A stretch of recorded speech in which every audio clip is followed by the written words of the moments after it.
Ida, apa kabar? Alhamdulillah sehat, Pak. Elsa, Fazlur Rahman, apa kabar?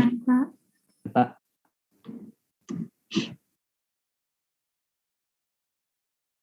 Ya, oke, kita mulai aja ya. Ada 2 orang lagi yang belum masuk ya, atau 3. Tolong diingatkan yang mungkin belum bergabung. Kita mulai saja pertemuan kita siang hari ini. Silahkan dipimpin dulu untuk berdoa.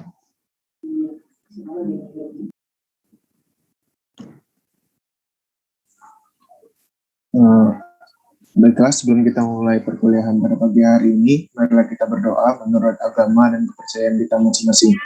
Berdoa dimulai.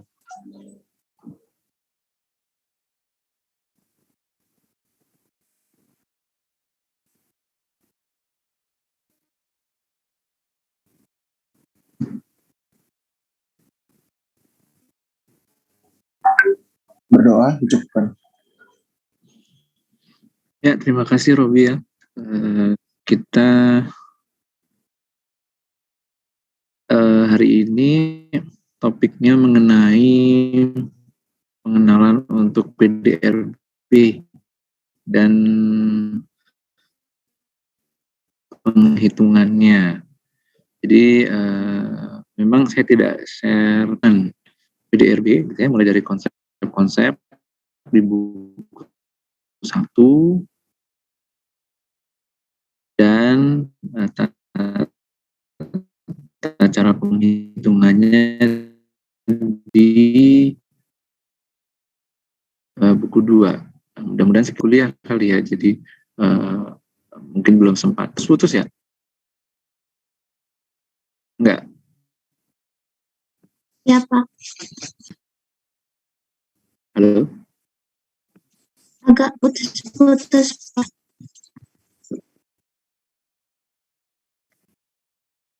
Gimana? Lancar? Sekarang sudah lancar, Pak.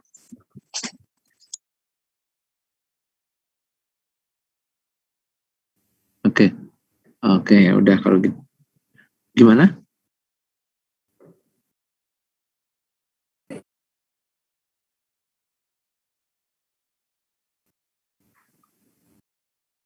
Terdengar suaranya?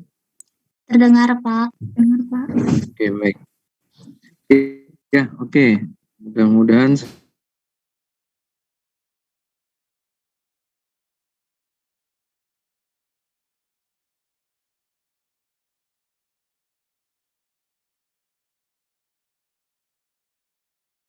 screen kita karena ternyata materi tentang metode penghitungan itu agak sedikit banyak gitu ya. Jadi untuk presentasinya mungkin nanti mulai di 2 minggu lagi gitu ya. Jadi mulai di pertemuan 11 dan pertemuan 12 gitu. Jadi pertemuan 9 dan 10 ini kita akan bahas dulu, mengenalkan dulu mengenai PDRB, lalu gimana sih cara ngitungnya gitu ya. Mungkin teman-teman bisa baca sendiri di bukunya, di buku pedofiknya sudah cukup rinci dituliskan di situ. Tapi nggak apa-apa, kita bahas, mungkin ada yang ingin bertanya atau ingin didiskusikan gitu.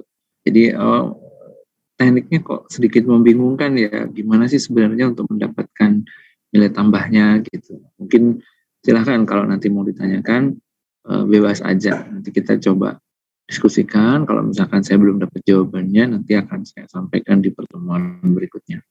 Nah, intinya teman-teman setidaknya tahu dulu gitu ya,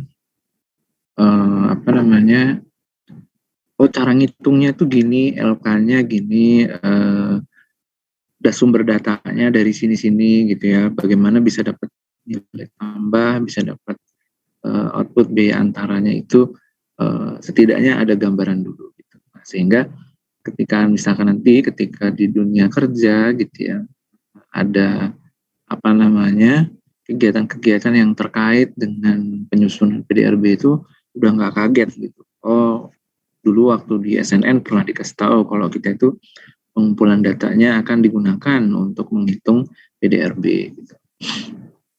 Oke ya, saya coba share screen dulu.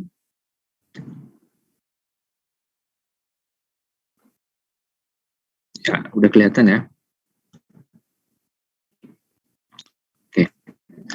Ya, jadi yang pertama kita akan diskusi tentang PDRB, terus kategori dan subkategori yang ada dalam PDRB, lalu metode penghitungan PDRB. Nah, PDRB ini bedanya hanya di R saja dari PDB gitu ya. Jadi R ini regional, maksudnya adalah penghitungan untuk wilayah yang skopnya lebih kecil dari skop nasional. Nah, kalau kita cerita tentang SNN kan System of National Account, SNA ya, atau sistem neraca nasional gitu ya. Skopnya adalah nasional, indikator atau item yang akan kita gunakan adalah PDB gitu ya. Kita turunkan dari kerangka makroekonomi neraca lengkapnya. Neraca lengkap itu kita ambil PDB-nya, produk domestik brutonya gitu ya.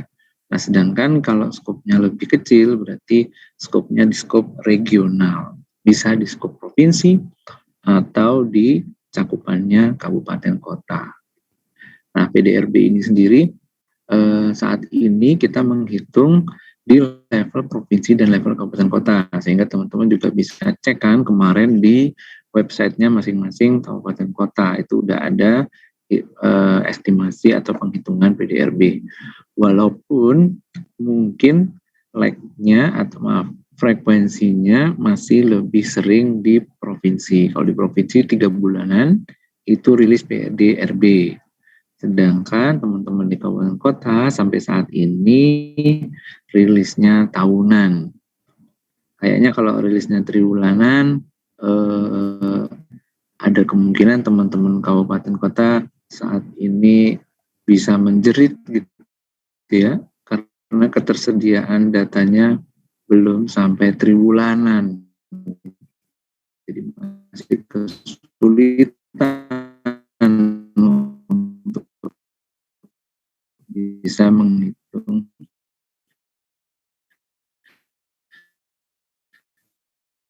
triwulanan. Jadi hitungannya masih kemudian yang kedua adalah subkategori. Wah, tulisannya kecil-kecil banget nih. Mohon masuk dalam satu slide jadinya tulisannya kecil-kecil banget. Tapi mudah-mudahan kelihatan. Kebaca nggak? Kebaca, Pak. Oke, makasih ya. Nah, jadi untuk kategori yang pertama itu pertanian, kehutanan, dan perikanan. Nah, ini sebenarnya cuma ulang yang lalu ya, yang pernah kita sampaikan juga ada 17 kategori gitu ya. Nah, kemudian ada subkategorinya. Dari kategori pertanian itu ada tanaman pangan, ada tanaman hortikultura semusim, kemudian ada perkebunan semusim, ada tanaman hortikultura yang sifatnya tahunan gitu ya. Kemudian ada perkebunan yang hasilnya tahunan, ada peternakan, kemudian ada jasa pertanian dan perburuan. Nah, kemudian ada subkategori yang kedua, yaitu kehutanan dan penebangan kayu. Kehutanan dan penebangan kayu ini hasil-hasilnya misalkan kayak kayu gelondongan gitu ya. Kemudian ada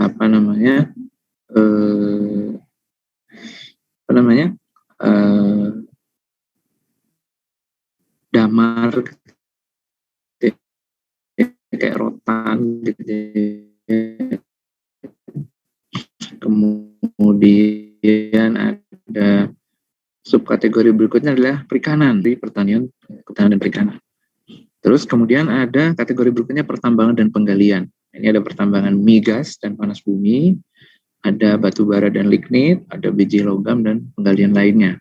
Nah, kategori A dan kategori B ini seringkali dikelompokkan menjadi kategori primer atau sektor primer. Jadi kalau misalkan ada yang lagi ngobrol-ngobrol di katakanlah di talk show gitu ya tentang ekonomi dan bisnis gitu ya, cerita tentang kategori primer atau seringkali mereka masih nyebutnya sektor ya, sektor primer itu, oh berarti ini ngomongin tentang pertanian dan pertambangan gitu. Nah, yang primer ini cirinya apa? Cirinya bahwa mereka itu masih mengambil dari alam, gitu ya, alam yang menyediakan. Wah, kayak iklan air minum nih, alam yang menyediakan. Jadi belum ada proses yang lebih lanjut gitu. Jadi benar-benar mengambil bahan mentah dari alam. Nah, contohnya misalkan di tanaman pangan itu nanti yang masuk adalah padi gitu ya, yang masih ada kulitnya. Orang nyebutnya gabah gitu ya, atau kadang suka disebut gabah kering giling gitu ya. Nah, ini merupakan hasil dari pertanian. Nah, kalau nanti orang ngomong orang ngomong beras, udah bukan masuk kategori pertanian lagi. Tapi beras itu adalah hasil dari industri. Jadi penggilingan padi itu udah merubah yang tadinya gabah menjadi beras. Gitu. Nah, maka hasilnya dalam bentuk beras tadi bukan merupakan hasil dari sektor primer, bukan dari pertanian, tetapi industri. Gitu ya, masuknya nanti di industri makanan dan minuman. Gitu. Ini mungkin nanti agak sedikit harus diperhatikan mana yang hasil-hasil dari alam yang masuk dalam kategori pertanian, mana yang bukan merupakan hasil dari alam. Nah, ini tadi sektor primer. Kemudian sektor berikutnya ada industri pengolahan. Kemudian ada pengadaan listrik dan gas. Ada pengadaan air, pengelolaan sampah, limbah dan daur ulang, kemudian ada konstruksi. Nah, kategori-kategori ini dari C sampai F ini disebut sebagai sektor sekunder atau kategori sekunder. Ya, nah, kategori yang sekunder ini sudah ada campur tangan manusia, gitu ya. Artinya sudah dalam membentuk produknya itu sudah bukan campur tangan manusia ya, maksudnya sudah ada proses gitu ya, ada proses merubah dari bentuk asalnya gitu ya, dari bentuk yang disediakan alam tadi kemudian sudah dirubah. Contohnya tadi misalkan dari beras menjadi padi atau dari padi dari padi menjadi beras. Nah dari beras tadi kemudian digiling menjadi tepung itu juga masuk kategori industri juga. Jadi dari hasil dari pertanian tadi berupa padi gitu ya. Kemudian hasil dari industri pengolahan berupa beras. Kalau mau menjadi tepung beras maka diolah lagi, maka merupakan hasil dari sektor sekunder juga. Itu industri pengolahan. Contoh yang lainnya adalah industri batu bara dan penghilangan migas. Kalau batu baranya tadi baru diambil dari tambang, maka batu bara yang masih berupa bahan galian tadi masuknya nanti masuk di pertambangan dan penggalian. Jadi usaha-usaha misalkan ada perusahaan batubara gitu ya yang menggali dari lahan gambut di Kalimantan misalkan, kemudian mendapatkan batubara itu, nah batubara ini masuknya di perusahaan ini masuk dalam kategori pertambangan dan penggalian usahanya. Nah, sedangkan hasil olahannya misalkan sudah berupa bahan bakar gitu ya, maka masuknya di industri pengolahan, sudah diolah menjadi bahan bakar. Nah, contoh lainnya di minyak gas dan panas bumi, misalkan masih berupa minyak mentah. Nah, perusahaan yang menghasilkan atau menambang minyak mentah ini masuk perusahaan pertambangan. Sedangkan ketika sudah menjadi BBM, sudah dikilang gitu ya, jadi bahan bakar minyak, nah, perusahaan yang mengilang ini maka masuknya di industri pengolahan, masuk dalam sektor sekunder. Selanjutnya ada industri-industri yang lain. Nah, industri ini dipecah menjadi 16 subkategori industri. Banyak banget ya industri itu yang mengolah dari bahan mentah menjadi bahan setengah jadi atau bahan jadi. Kemudian ada industri batubara dan pengolahan migas, makanan dan minuman, pengolahan tembakau, tekstil dan pakaian jadi gitu ya. Pengolahan tembakau ini hasilnya tahu ya, hasilnya bisa seperti rokok gitu ya. Kalau tekstil dan pakaian jadi nanti bisa menjadi kain ataupun sudah menjadi baju gitu ya. Kemudian kulit, barang dari kulit dan alas kaki, misalkan contohnya sepatu gitu ya, atau tas kulit misalkan. Kemudian industri kayu, barang dari kayu dan gabus, misalkan industri pembuatan kayu lapis, triplek, membuat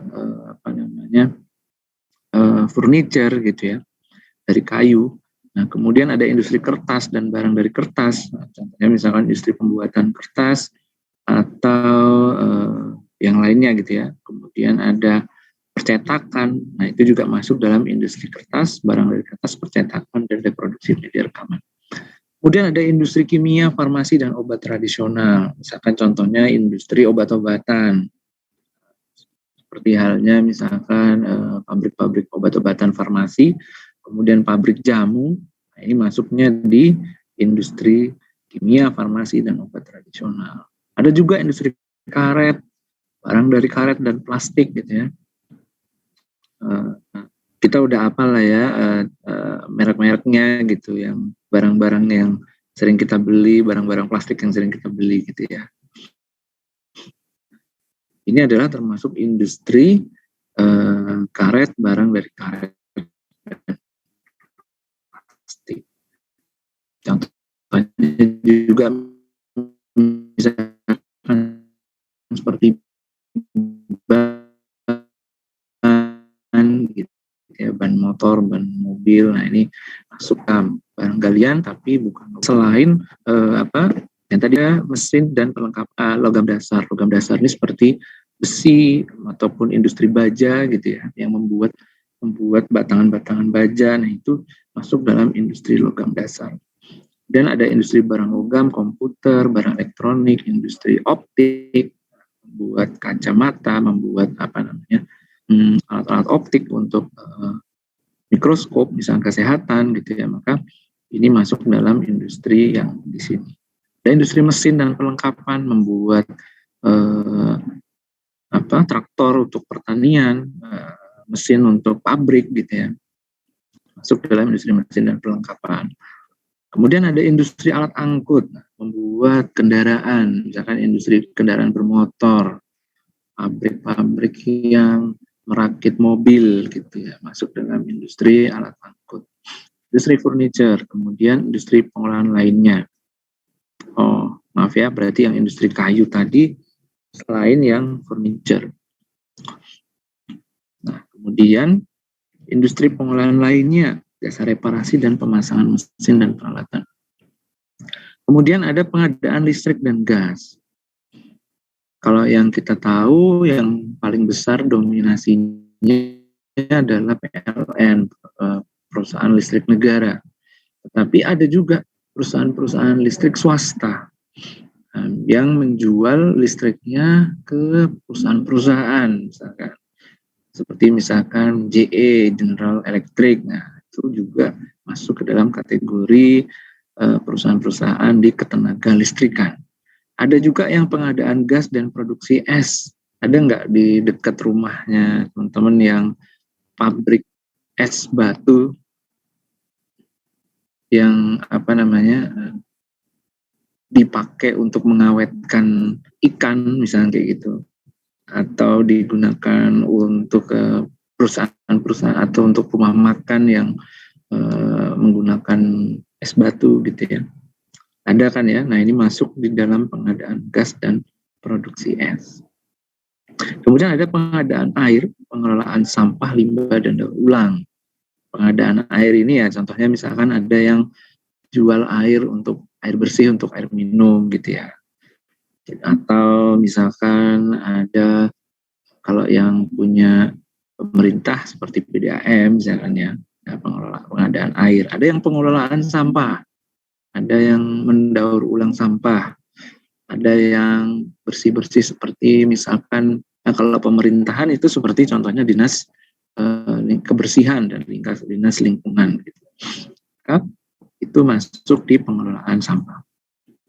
Kemudian konstruksi, nah ini konstruksi udah banyak ya, kita bisa lihat perusahaan-perusahaan konstruksi itu ada yang punya kantor, ada yang kantornya di dalam laptop aja. Nah, itu juga termasuk perusahaan konstruksi gitu ya. Kadang kan kemana-mana cuma bawa laptop, perusahaannya nanti ditenteng-tenteng kemana-mana untuk ngajuin proposal ikut lelang gitu ya. Nah, ini juga termasuk perusahaan konstruksi selama dia bergerak di bidang konstruksi. Selanjutnya ada yang masuk kategori tersier. Yang masuk kategori tersier ini adalah sektor-sektor yang masuk ke dalam sektor jasa. Sektor jasa ini mulai dari perdagangan, kemudian ada jasa transportasi dan pergudangan. Seperti kalau angkutan mungkin udah mafhum ya, udah tahu semua lah ya, angkutan rel, angkutan darat, angkutan laut dan seterusnya. Angkutan sungai, danau dan penyeberangan dan seterusnya. Kemudian ada penyediaan akomodasi dan makan minum, misalkan contohnya hotel, losmen, kemudian ada penginapan gitu ya. Penyediaan makan minum contohnya restoran, termasuk juga warteg gitu ya, termasuk juga warung makan gitu ya, warung Padang, rumah makan Padang lah, bukan warung Padang ya salah. Nah, jadi itu masuk dalam kategori penyediaan makan minum. Bahkan tukang bakso keliling itu juga masuknya di penyediaan makan minum. Jadi apa bedanya dengan industri makanan? Kan tukang bakso bikin baksonya sendiri gitu. Nah, bedanya adalah penyediaan makan minum itu ketika dia menyajikan jasanya itu langsung siap saji, siap makan gitu ya. Jadi ketika dia menyajikan atau meraciknya itu langsung di tempat dan langsung dikonsumsi oleh konsumennya itu. Nah, ini disebut sebagai penyediaan makan minum gitu ya. Beda dengan pembuatan bakso. Jadi dia cuma bikin pentolnya aja tuh, giling daging sama tepung gitu ya. Lalu baksonya dimasukin di dalam plastik dan ditaruh di freezer gitu, kemudian dijual. Nah, itu masuknya sebagai industri makanan, bukan penyediaan makan minum gitu ya. Tidak disajikan untuk langsung dikonsumsi si customer-nya gitu. Oke, kemudian ada jasa informasi dan komunikasi. Contoh yang kita banyak tahu misalkan Telkomsel gitu ya, Indosat. Kemudian ada penyediaan jasa keuangan dan asuransi, contohnya jasa perantara keuangan seperti bank gitu ya, pegadaian dan sebagainya. Kemudian ada jasa jasa real estate. Nah, real estate ini contohnya misalkan seperti jual beli tempat tinggal gitu ya, real estate, atau penyewaan kantor gitu ya, itu masuk dalam kategori ini. Ada jasa perusahaan, ada administrasi pemerintahan, pertahanan, jaminan sosial wajib. Kemudian ada jasa pendidikan, jasa kesehatan dan kegiatan sosial. Jasa pendidikan contohnya seperti sekolah, madrasah, pesantren gitu ya. Dan ada jasa kesehatan seperti rumah sakit, ada bidan, ada praktek bidan maksudnya ya, praktek dokter gitu ya, dan sebagainya. Kemudian ada jasa lainnya itu contohnya misalkan seperti jasa hiburan, ada tempat karaoke, ada tempat permainan anak-anak gitu ya, seperti time zone gitu ya, atau seperti ya tempat permainan gitu ya. Nah, itu masuk di jasa lainnya. Nah, ini masuknya ke dalam kategori yang tersier. Oke. Nah, kita coba masuk dulu di pembahasan berikutnya, yaitu tentang bagaimana sih cara ngitungnya gitu.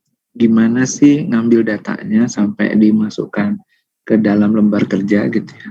Nah, kita lihat dulu satu-satu. Kita mulai dulu dari pertanian. Mungkin untuk pertemuan kali ini kita hanya cukup untuk membahas satu kategori saja gitu ya, karena cakupannya cukup besar gitu, cukup luas. Jadi kita mungkin akan bahas tentang pertanian dulu. Nanti di pertemuan berikutnya kita bahas tentang pertambangan, industri dan yang lain-lain. Nah, untuk di pertanian ini yang pertama itu adalah tanaman pangan. Tadi ada beberapa pengelompokan ya, untuk menghitung pertanian aja itu kita butuh LK yang banyak, lembar kerja yang banyak. Nah, mungkin teman-teman udah buka-buka file yang tadi yang saya share itu. Jadi untuk tanaman pangan ini LK-nya paling banyak. Nah, yang pertama adalah subkategori tanaman pangan. Nah, subkategori tanaman pangan ini menghasilkan komoditas bahan pangan. Nah, contohnya untuk padi, jagung, kedelai, kacang tanah, kacang hijau gitu ya. Kemudian ubi jalar, ubi kayu, palawija lainnya seperti talas, ganyong. Tahu nggak ya ganyong? Apa ya istilahnya kalau di tempat teman-teman, apa tuh ganyong tuh ya, kayak bentuknya sih kayak ubi gitu. Nah, terus ada gembili, ada serealia lainnya seperti sorghum, gandum, dan lain-lain. Nah, contoh hasil akhir atau produk padi yang masih dalam bentuk gabah kering, belum masuk ke penggilingan, baru selesai dipanen sama petani. Nah, ini merupakan hasil dari kategori pertanian, subkategori tanaman pangan. Nah, selain ngitung produk utamanya, juga dihitung produk ikutannya. Misalkan ada hasilnya berupa misalkan jeraminya misalkan.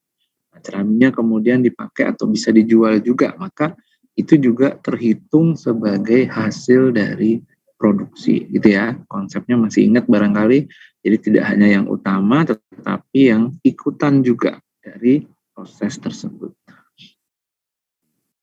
Nah, kemudian tentunya ada tambahan dari pertanian ini yang masih berupa work in progress. Masih ingat tentang work in progress ya, hasil atau output itu tidak hanya dihitung ketika selesai, tetapi juga pada saat proses masih berlangsung, tetapi udah waktunya untuk dihitung. Nah, contoh misalkan pas di akhir tahun masih ada tanaman padi yang belum dipanen gitu ya. Maka tanaman padi yang masih hijau itu masuk sebagai work in progress. Masih belum panen, belum selesai, belum menjadi barang yang sempurna, produk akhir yang sempurna. Tetapi sudah ada usaha, sudah ada biaya yang keluar gitu ya. Maka nantinya akan juga dihitung sebagai output gitu ya, sudah menjadi hasil produksi. Nah, ini adalah contoh dari neraca produksi yang bisa dibentuk dari subkategori tanaman pangan tadi. Outputnya bisa berupa padi, jagung, ubi jalar, ubi kayu, dan seterusnya, ditambah dengan WIP-nya, ditambah dengan work in progress-nya. Berarti padi belum panen, jagung belum panen, ubi jalar belum panen, gitu ya, masih tegak berdiri, gitu ya. Nah, ini merupakan penghitungan untuk outputnya, sisi sumber. Kemudian sisi penggunaannya adalah konsumsi antara, biaya antara yang dikeluarkan. Misalkan bibit padinya, bibit jagungnya, bibit ubi jalarnya, dan seterusnya. Kemudian ada di situ jasa pertanian dan perburuan. Jadi ada jasa pertanian, misalkan jasa pertanian itu ada menggunakan konsultan nih, tanya dulu sama ahlinya gitu, kira-kira pasnya kapan supaya produksinya optimal gitu. Nah, jasa pertanian ini nanti masuk juga sebagai biaya antara untuk tanaman pangan ini.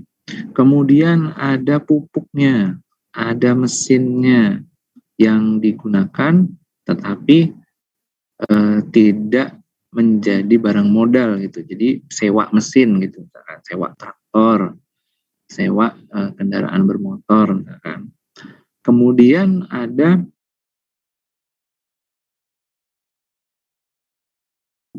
jasa pos angkutan, sudah pakai katakanlah jual hasil pertaniannya pakai aplikasi. Nah, aplikasinya itu terhubung dengan bank gitu ya. Nah, ketika jualan dia nyimpen uangnya di bank. Nah, uangnya itu kena cas karena nyimpen di bank kena biaya administrasi. Nah, biaya administrasinya itu dikeluarkan sebagai jasa keuangan. Ongkos juga kan, ongkos ketika menanam padi. Luar biasa ya, ongkos nanam padinya berupa jasa keuangan.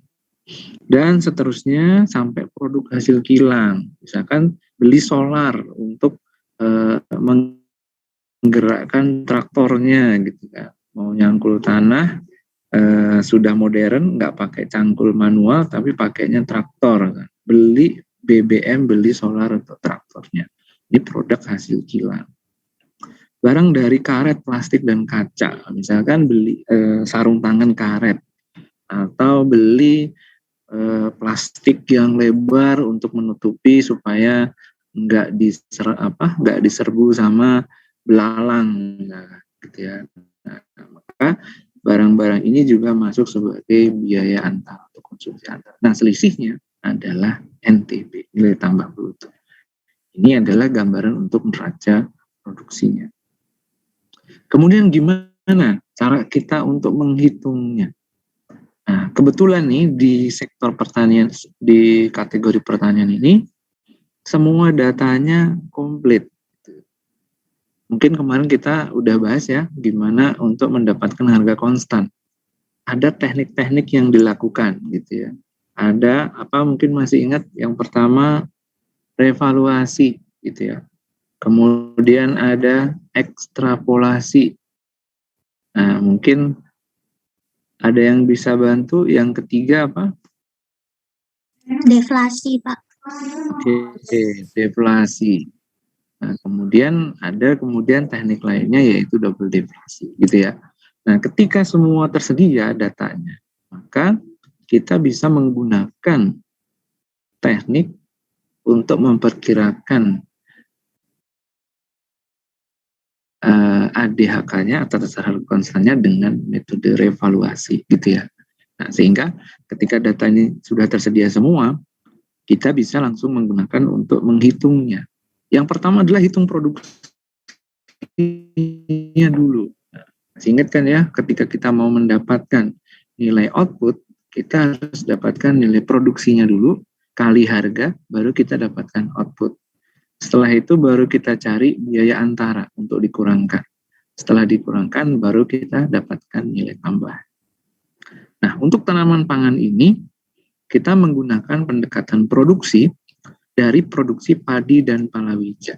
Nah, kalau di BPS itu ada datanya, data namanya aram 1, aram 2, gitu ya. Kemudian ada asem, gitu ya, angka sementara. Kemudian ada atap, gitu ya, angka tetap. Nah, dari aram, asem, atap, nanti bisa didapatkan, kebetulan nanti kalau teman-teman ditugaskan di kabupaten kota, karena masih menghitung tahunan, jadi datanya masih belum di breakdown ke triwulan. Jadi masih cukup dengan data itu bisa menghitung data produksi padi dan palawija. Nah, kemudian dari situ kita bisa menghitung produksi bulanannya. Kalau kita mau menghitung atau mengestimasi gitu ya bulanannya untuk mendapatkan hitungan, karena kan angka ini kan dihitungnya per tribulan per supraun ya. Supraun itu per 4 bulan. Nah, maka untuk mendapatkan produksi bulanannya, produksi bulan tertentu atau bulan I itu sama dengan luas panen di bulan I dibagi luas panen dalam 4 bulan itu. Misalkan kita mau di supraun pertama, di supraun Januari, Februari, Maret, April gitu ya. Maka luas panen di bulan Januari dibagi dengan luas panen selama Januari sampai April dikali dengan produksi selama Januari sampai April, kita dapatkan produksi di bulan Januari. Jadi dirasiokan. Jadi rasio panennya, panen bulan Januari terhadap Januari April dikali produksi selama Januari April. Berapa persen produksi selama bulan Januari kita estimasi dari produksi selama 4 bulan. Jadi misalkan selama 4 bulan angka yang kita dapatkan itu produksinya sebesar 5 di bulan Januari katakanlah 10 atau katakanlah ya 10 hektar dibagi luas panen selama 4 bulan 40 hektar misalkan, maka 1/4 kali 400 ton tadi. Berarti produksi di bulan Januari sebesar 100 ton. Maka dijumlahkan semua sebulan, produksi di semua bulan dari Januari sampai Desember, maka kita dapatkan produksi tahunannya. Kemudian produksinya udah dapat, kita cari harganya. Harga yang diperlukan untuk menghitung NTB, nilai tambah bruto, adalah harga produsen. Ketika kita sudah mendapatkan harga produsen bulanan, kita bisa langsung dapat menghitung berapa produksi kali harganya, outputnya. Tetapi karena ada kendala-kendala tertentu kita tidak dapatkan data harga produsen bulanan, maka kita bisa menggunakan indikator harga, yaitu seperti menggunakan indeks harga untuk menggerakkan harga produsen di tahun dasar. Jadi dari mulai tahun 2010, misalkan tahun dasarnya 2010, 2011 naik berapa, 2012 naik berapa, nah angka atau nilai harganya kita estimasi. Nah, untuk dapatkan nilai produksinya atau nilai outputnya maksudnya, maka kita hitung dengan rumus ini. Misalkan produksi utamanya tadi adalah padinya gitu ya. Maka padi kali harga padinya berapa, ditambah misalkan ada ada jeraminya gitu ya, ada produksi ikutannya. Nah, ditambah dengan hasil ikutannya, ditambah dengan selisih work in progress-nya. Misalkan tanaman di akhir periode atau akhir tahun tertentu, katakanlah kita mau ngitung untuk 2020, misalkan di akhir tahun 2020 itu work in progress-nya senilai katakanlah 30 miliar misalkan. Nah, dikurangi dengan work in progress di awal tahun, misalkan di awal tahun itu senilai 20 miliar, nah, maka work in progress-nya adalah senilai 10 miliar. Jadi misalkan tanaman yang masih tegak berdiri ketika akhir tahun dikurangi dengan tanaman yang masih tegak di awal tahun. Jadi ada produksi utamanya, ada produksi ikutannya, kemudian ada yang belum panen, gitu, yang berupa work in progress. Nah, kemudian, biasanya ini tidak dihitung manual, tetapi sudah punya rasio di tahun-tahun sebelumnya untuk nilai ikutannya. Biasanya produksi ikutannya berapa sih kalau kita panen padi sekian ratus ton, maka berapa sih yang ikutan yang lain gitu. Berapa persen sih yang nambahnya dengan ikutan hasil ikutannya gitu. Nah, ini bisa didapatkan dari hasil survei khusus gitu ya. Bisa juga ketika misalkan harganya itu bukan harga produsen, masih berupa harga pembeli, maka dikurangkan dulu tuh biaya pengangkutan dan margin perdagangan. Masih ingat mungkin bedanya antara harga dasar, harga produsen, dan harga pembeli? Nah, harga produsen adalah harga dasar ditambah pajak. Harga pembeli adalah harga produsen ditambah dengan margin perdagangan dan biaya pengangkutan. Jadi biaya pengangkutan dan margin perdagangannya dihilangkan dulu, maka dapat harga produsen. Nah, kemudian barulah dikalikan dengan produksinya, kita dapatkan nilai outputnya. Setelah kita dapatkan, kita lihat angkanya, apakah angkanya tersebut sudah mencakup keseluruhan. Jangan sampai masih ada produksi yang belum kita cakup. Bisa jadi kan ketika mungkin ada kendala mengambil datanya belum 100% nih. baru dapat datanya 95%. Nah, maka perlu kita koreksi. Kita genapin dulu 5%-nya kita perkirakan. Nah, ini seringkali disebut sebagai markup. Kita benerin dulu, baru kita dapatkan total output untuk masing-masing komoditi di subkategori itu. Komoditinya banyak ya tadi ya, komoditi itu barangnya gitu ya, produknya. Ada padi, ada apa namanya tadi, jagung gitu ya, ada kedelai gitu ya. Untuk setiap barang itu, setiap komoditi itu kita dapatkan dulu outputnya.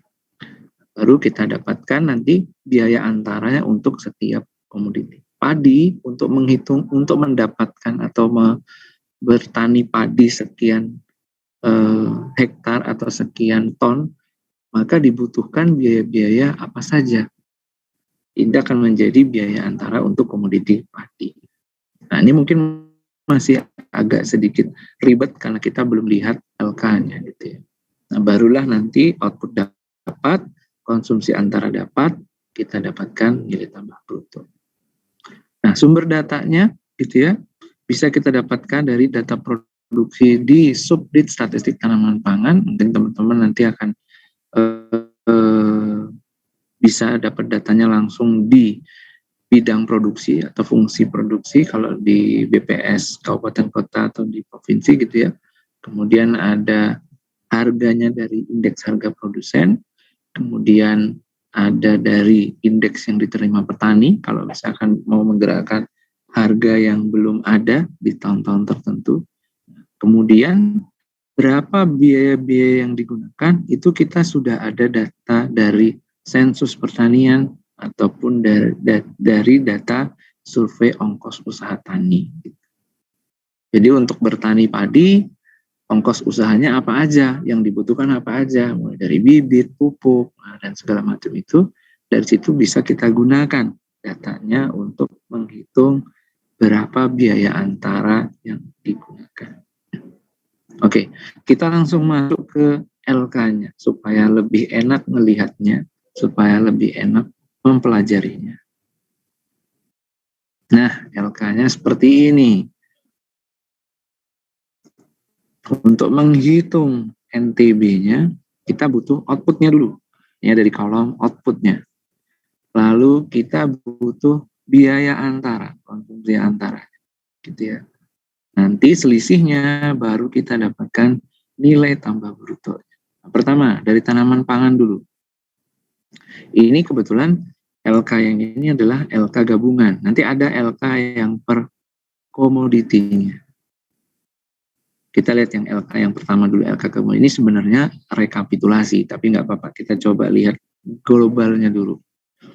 Misalkan di sini dari utama, dari gabah kering giling yang dihasilkan, padi yang dihasilkan, lalu ditambah dengan jeraminya tadi misalkan ikutannya, kemudian ditambah dengan work in progress-nya. Nah, kita dapat 174, katakanlah ini dalam jutaan ya, berarti 174 miliar 458 juta 460 ribu gitu ya, selama 1 tahun di kabupaten itu atau di kota itu. Apakah ada output sekundernya? Kebetulan nggak ada output sekunder. Kemudian dengan menghitung tadi ada yang kelewat, maka ditambahkan adjustment atau markup senilai 4 miliar 692 juta. Maka kita dapatkan outputnya 179 miliar 151 juta. Outputnya. Kemudian biaya antara. Biaya-biaya yang digunakan sebesar 43 miliar 681 juta 460 ribu. Nah, biaya antara tadi udah ada ya, kayak di neraca produksi itu ada biaya bibit, ada pupuk gitu ya, ada ongkos untuk bersihin tanamannya gitu ya, beli plastiknya biar nggak diserang sama serangga misalnya, atau biaya insektisida, pestisida misalnya kayak gitu, menjadi konsumsi antara. Sehingga kita dapat nilai tambah brutonya. Ini kita menggunakan harga di tahun itu. Misalnya kita mau menghitung 2020 berarti menggunakan harga tahun 2020. Nah, kemudian kita hitung harga konstan. Berarti harga konstan menggunakan harga tahun 2010, tahun yang dulu, tahun yang kita gunakan sebagai tahun dasar atau tahun acuan. Dengan menggunakan harga tahun dasar didapat outputnya 112 miliar 53 juta. Kalau tadi di harga berlaku 174 miliar 458 juta. Dengan harga tahun 2010, harga di tahun dasar senilainya segini. Ya. Juga sama, kita dapatkan NTB atas dasar harga konstan.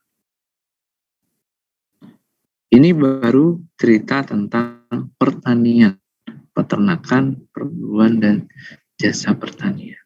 Gitu ya. Nah, ini yang lebih detailnya nanti nih, per komoditasnya, per barangnya. Padi sendiri, ya, jagung sendiri. Nah, padi ini kita cari datanya, berapa jumlah panennya. Misalkan di sini ada 30.923 ton misalkan. Kemudian harganya berapa? Katakanlah 4,5 juta per ton misalkan. Kemudian nilainya di total dari jumlah barangnya berapa dikali dengan harganya, baru dapat nilai outputnya, gitu. Output padi, baru output padi. Kemudian hitung output jagung, hitung output ubi kayu, hitung output ubi jalar, kacang tanah, kedelai, dan seterusnya yang ada di kabupaten itu. Sehingga outputnya untuk produk-produk utama kita dapat semua. Nah, kemudian output ikutannya ada nggak? Nah, kalau ada output ikutannya, maka bisa ditambahkan output ikutannya. Apakah kita harus menghitung jerami-jerami semua yang ada di kabupaten kita? Ternyata kita sudah punya rasionya. Biasanya kalau dari padi yang jadi sudah dipanen itu ada ikutannya loh. Ada jerami dan lain sebagainya yang bisa dijual juga. Kurang lebih sekitar 0,015 bagian dari total panennya. Maka kita kalikan rasio, dapatlah output ikutannya, output tambahannya dari output utama. Kemudian ada yang masih berdiri nggak? Padi-padi yang masih berdiri. Coba kita cek. Di WIP ini ada biaya, kita hitung harga dari padi yang masih berdiri itu dengan pendekatan biaya-biaya yang sudah dikeluar untuk nanam padi tadi. Kan belum panen, jadi belum ketahuan harganya, belum ada yang beli kan. Maka kita dekati dengan harga biaya untuk menghasilkan padi itu. Nah, ketika akhir tahun berapa, awal berapa, kita selisihkan, kita dapatkan WIP-nya. Kita tambahkan output utama, output ikutan, dan WIP-nya sehingga kita dapatkan total output atas dasar harga produsen. Kita menggunakan harga produsen ya. Lalu untuk menghitung biaya antaranya kita juga sudah punya rasio gitu ya. Dari sensus pertanian ataupun dari survei-survei pertanian, biasanya dari total output 100% itu 0,25-nya atau 25%-nya itu menjadi biaya antara. Jadi nilai biaya antaranya itu biasanya seperempatnya. Kalau bisa menghasilkan 100 miliar, berarti biaya bibitnya, biaya pupuknya itu kira-kira 25 miliar. Itu berdasarkan hasil survei atau hasil sensus pertanian. Nah, sehingga kita dapatkan di sini nilai rasionya sekitar 0,25. Ini biaya antaranya senilai 35 miliar 670. Hitung nilai tambah berliar 177 juta rupiah. Prosesnya sama, untuk atas dasar harga konstan dikalikan dengan, bedanya hanya dikalikan dengan harga di tahun dasar, harga di tahun 2010. Karena di sini harga konstannya 2010 ya, 2010 sama dengan 100. Baik, sampai di sini mungkin ada yang mau ditanya dulu, silakan. Waduh, kelihatannya panjang ya. Buat mendapatkan nilai tambah bruto padi saja, itu kita harus mendapatkan outputnya dulu, output ikutannya, dan work in progress. Itu padi. Berikutnya nanti jagung, dan seterusnya sampai sekian komoditas pertanian yang ada di wilayah kita.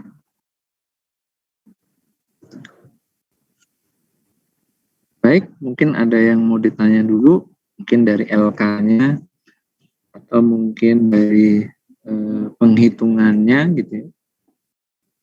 Izin bertanya Pak, Ya, silakan. tadi tuh kan tertulis kan di rumusnya tuh yang WIP itu kan akhir tahun kurang awal tahun. Nah, terus yang di situ tuh berarti kan kalau di LK-nya tuh tulisannya tuh tahun berjalan T sama tahun berjalan T-1. Berarti untuk awal tahun itu diasumsikan sama kayak Ya, tahun sebelumnya gitu ya. betul Aida. Jadi di akhir tahun lalu gitu ya, dianggap sebagai awal tahun ini gitu. Begitu juga dengan awal tahun yang lalu itu akhir tahun sebelumnya. Gitu. Jadi dengan menggunakan T dan T-1 itu, asumsinya adalah nilai di titik akhir tahun itu, akhir tahun yang lalu itu adalah nilai yang sama dengan awal tahun ini gitu. Jadi 31 Desember tahun lalu itu masih sama 31 Desember jam 23.59 itu masih sama dengan 1 Januari pukul 00:01 gitu. Jadi dengan menghitung itu kita menggunakan simbol T dan T. Oke Pak, terima kasih Pak. Oke, ya mungkin teman-teman yang lain juga bisa memperhatikan LK-nya. Nah, ini baru di LK di tanaman pangan. Nanti LK yang lain ada juga, misalkan seperti di hortikultura, kemudian di perkebunan, kemudian ada di perikanan dan peternakan.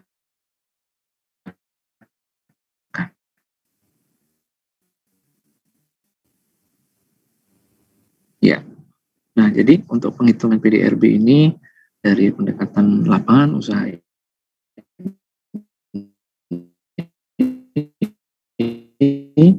kita butuh data-data yang tadi itu.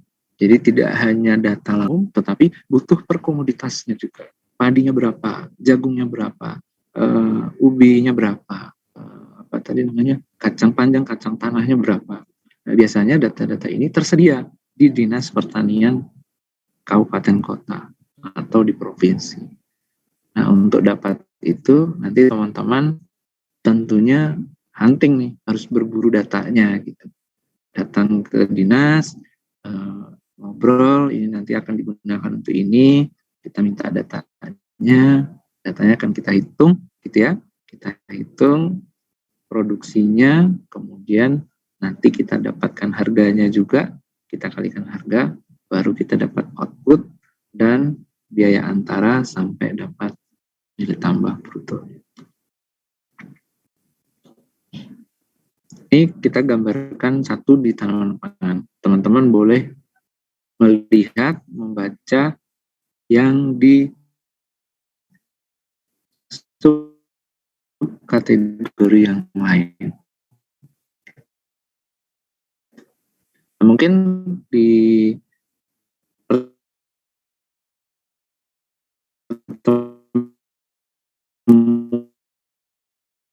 pertemuan depan kita masih akan cerita di LK-LK yang lain. Pertanian itu relatif. Nah, mungkin di LK-LK yang lain langsung dapat nilai produksinya berapa.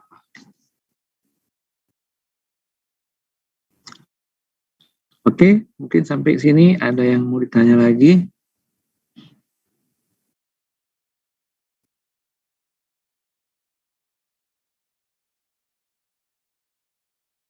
Mudah-mudahan bisa dipahami ya. Mudah-mudahan LK-nya tidak terlalu rumit. Melihat dari LK tadi, berarti kan kita nyari data dulu, data pertaniannya, per komoditas yang dihasilkan gitu ya. Terus kita nyari data harga. Kalau nggak ada data harga, berarti harganya kita gerakkan, kita hitung pertumbuhannya gitu ya, dari mulai tahun 2010 sampai tahun yang akan kita hitung. Terus datanya dikalikan dengan produksi tadi, data harga kali produksi dapat output. Outputnya dari output produk utama ditambah dengan output produk ikutan. Nah biasanya di LK itu, di LK yang dikirim sama pusat, itu sudah ada rasio-rasionya berdasarkan tahun-tahun sebelumnya. Kalau nggak ada, berarti teman-teman bisa menggunakan rasio yang ada di subdit di apa namanya seksi-seksi lain gitu. Ada di tempat apa namanya unit tugas yang lain. Misalkan teman-teman ini ada di neraca gitu, kebetulan ditugaskannya di neraca untuk menghitung PDRB ini. Maka nanti bisa minta izin sama yang ngelola surveinya pertanian. Rasionya berapa nih? Dari nilai total output ini yang jadi biaya antara berapa?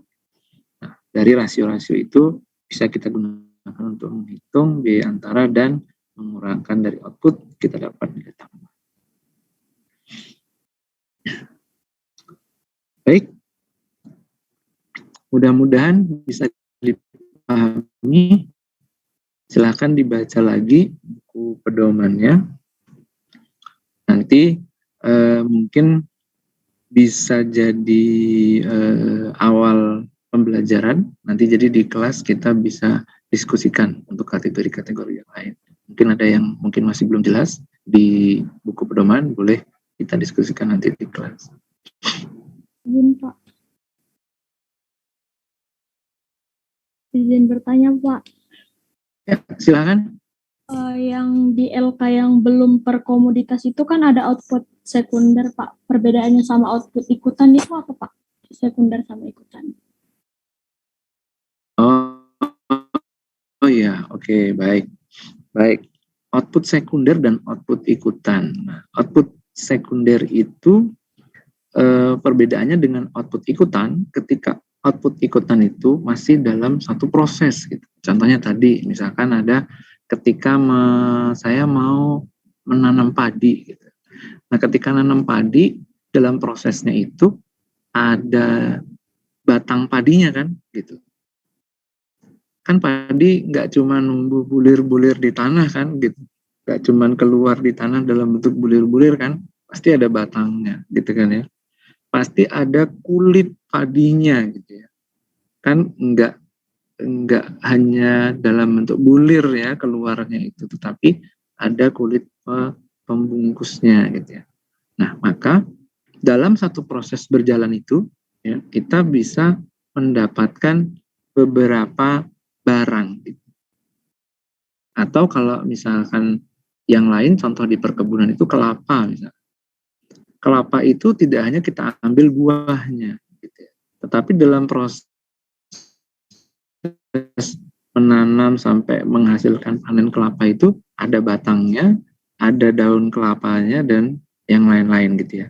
Maka tadi bagian-bagian yang lain itu terbentuk bersamaan dengan proses menanam padi atau kelapa tadi.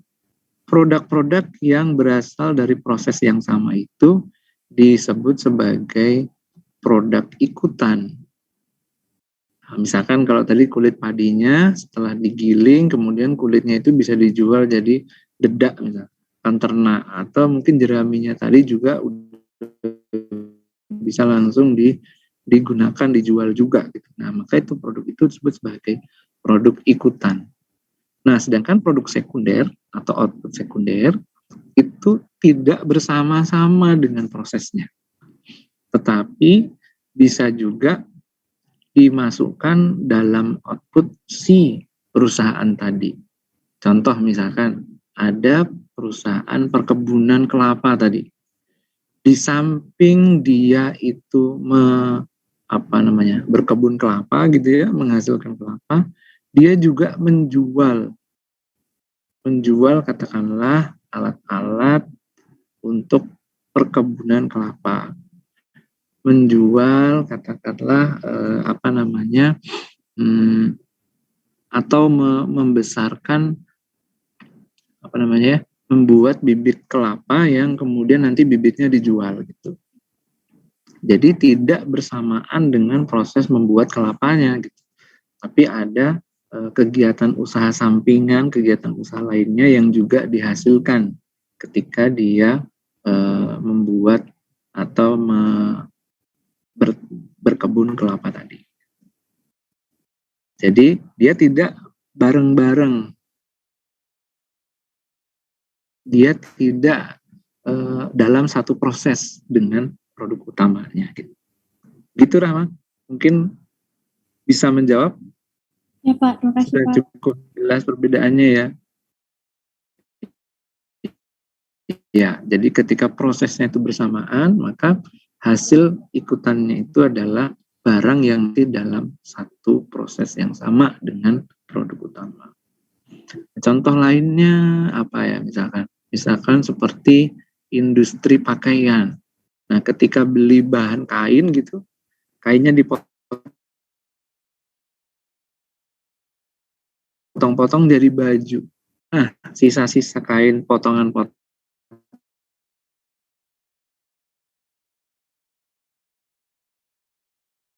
itu kemudian dirajut jadi keset perusahaan baju tadi, percaya mungkin bisa dijual kiloan lagi, masih dibungkus-bungkus di